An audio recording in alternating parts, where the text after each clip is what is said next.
চা শ্রমিকরা এবং উনি 14 বছরে এখানে ধ্বংস ছাড়া সৃষ্টি কিছু করেননি।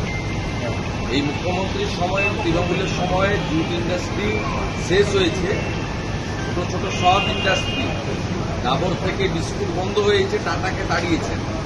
ধ্বংস ছাড়া সৃষ্টিতে নেই। বাকি উনার চা বাগানের যেটুকু অস্তিত্ব আছে উনি শেষ করার জন্য গেজেট বের করেছেন। 30% এর মধ্যে করবেন। ধর্ষণীয় টেকে অলরেডি ডাটাগুড়ি দিয়ে দিয়েছেন। এরপরে বাকিটা ওনার যত চোর ডাকাত চামচা বেলচারা এখানে আছে, সঞ্জয় বুদিয়া থেকে শুরু করে এখানে জালান থেকে শুরু, ময়াক জালান থেকে শুরু করে ক্যাবেন্টার এখানে যত আছে, এরা সব লুটবে।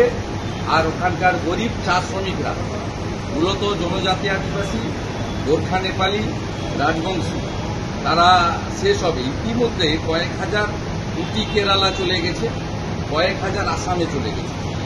আমরা আটকাবো এবং 26-এ বিসর্জন দেবে চা শ্রমিকরা, বিসর্জন দেবে। চা বাগানের একটা আসনও পাবে না।